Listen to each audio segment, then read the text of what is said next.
everyone, welcome back to the channel and welcome back to another vlog. So for this video guys, we are going to visit some Finnish homes and we are going to check what makes it so Finnish. Also later this day, I am going to show you around our apartment building which was built on 1971. Many apartment buildings have this kind of door code. Be careful not to give the code to just anyone. So this apartment building is an old one, they don't have elevator. So the lobby looks like this. Now let's take the stairs to our first apartment.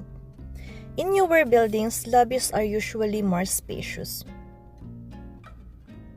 It's common in apartments to have double-layered door like this. It keeps the apartment warm and are also for noise insulation.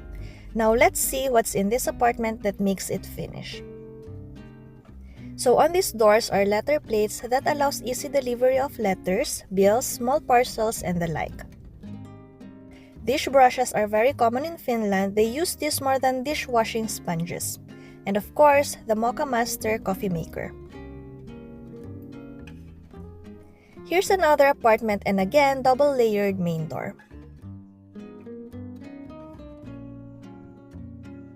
Mocha Master is popular in Finland due to its reputation for brewing high-quality, flavorful coffee, its durability, and ease of maintenance.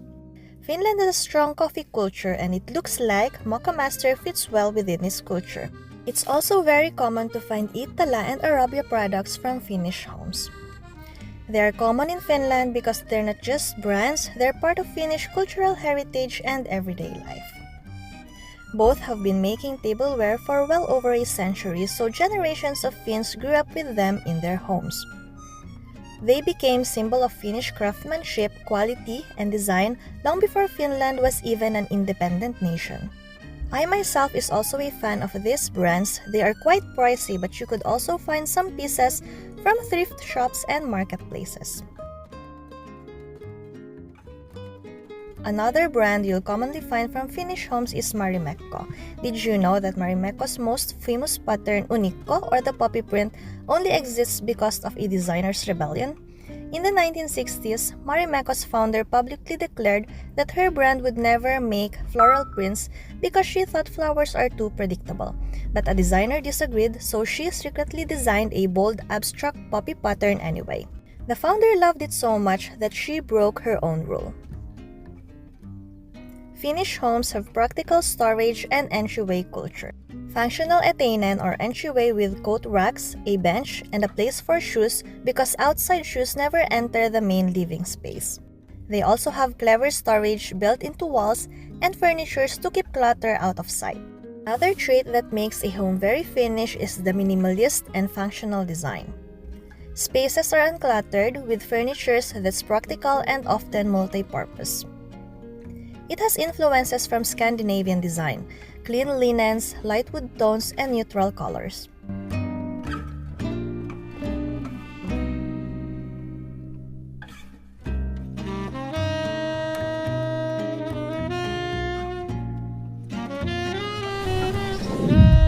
Another thing that fascinates me about apartment buildings in Finland are the backyards.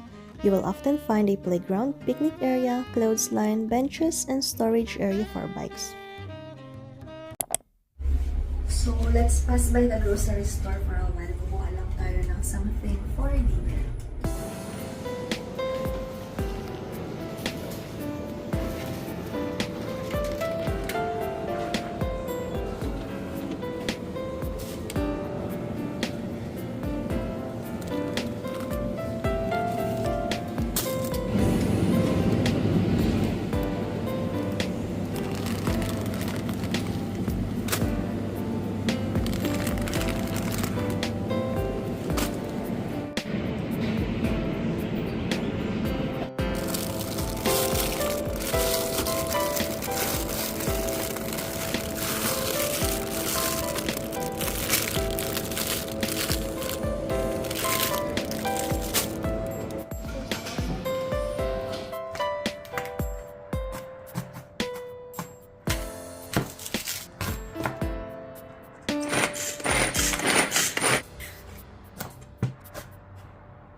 So, aside from the fact guys na old apartment building to, ano siya, subsidized, government subsidized, somewhat, ano siya, government supported. So, hindi ganon kataas ang rent and also, ang dami nakatira ditong matatanda. So, una nating pupuntahan ang, bagay, naka-on na kasi. Pilitin mag-on. Saan ba tayo mag-i-start? In all fairness naman, kahit old building siya, madami na kasi ako nakikita mga building, old building na walang elevator. So, in fairness, ito kahit old building siya, merong elevator. So, dito sa basement, merong sauna.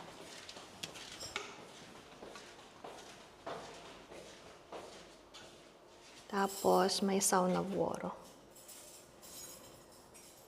Tapos, itong mga to is Varasto. Varasto. Tapos, pupuntahan natin ang laundry. Para first, mag-i-schedule muna ako. Ayan, peso 2 pa. Tapos, para magamit ang laundry, kailangan maglagay ng mag-reserve. So, magpapaschedule. Ayan.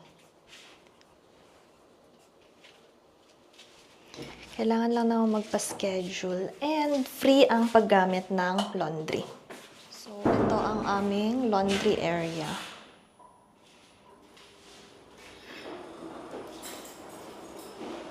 Ito yung drying room.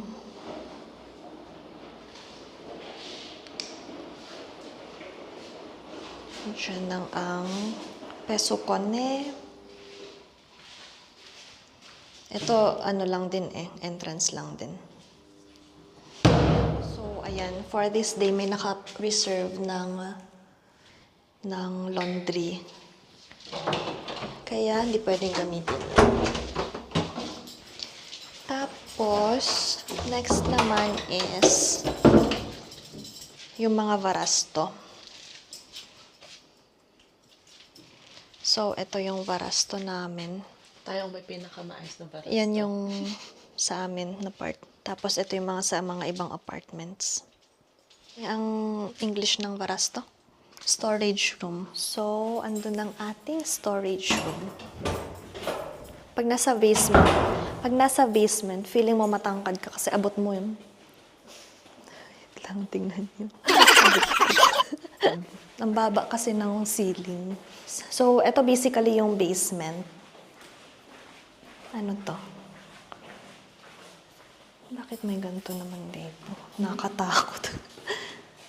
may parang open space kasi doon yung under ng stairs. Tapos may mga nagtambak ng gamit. Anyway, let's go sa my first floor. So, dito meron ding exit entrance door papunta ng backyard. Backyard yarn. Ito naman papunta sa my A side. So, parang ito yung staircase A. Doon kasi kami sa kabila. Pero meron siyang kautava, meron siyang hallway na nagdidikit. So, ito naman is ano siya? Gym.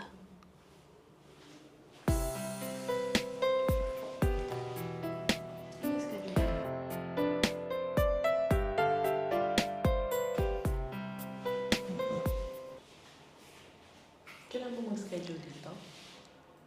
Ay, hindi. Ano siya? Open. Kaya hindi ikinuklose yung door. see. So, ito yung gym. Ayan, ang dami din naman mga gamit. Pero, never been here. Siyempre. Aba, may weighing scale. Magbitimbang ka. Weighing scale. Tingnan natin kung ilang kilo na tayo, guys.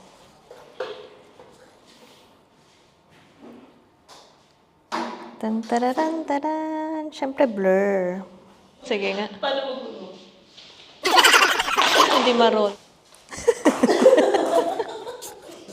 Pambata pa nga yung hula hoop mo. Meron na malaki. Maayos. Ay, magaan kasi. Wait lang, isa pa. Magaan kasi siya, mahirap ipaikot. Diba? Ganyan na magulo.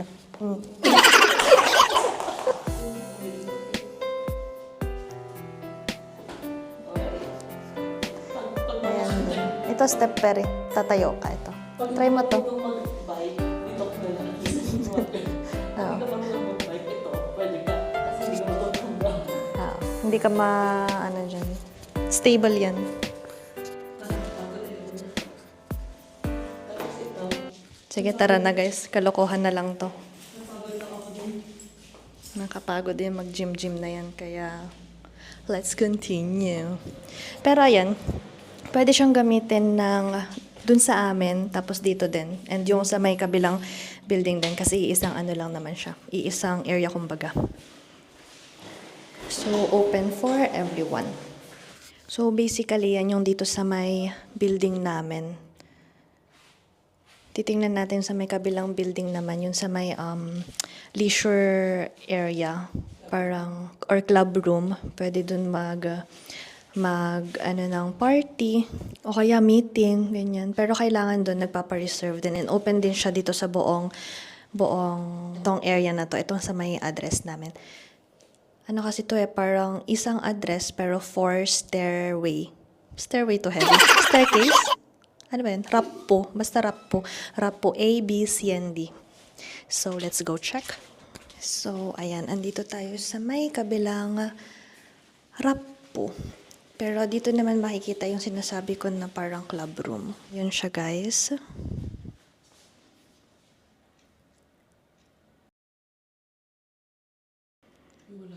Ayan siya, guys. Tapos, kailangan lang din doon ng reservation. Happiness is time spent with good friends. So, ayun. Actually, si Trisha, doon siya nag-celebrate ng birthday party niya yun. Last week. Last week lang. Tapos, basically, yun na lang yung nasa loob ng mga building.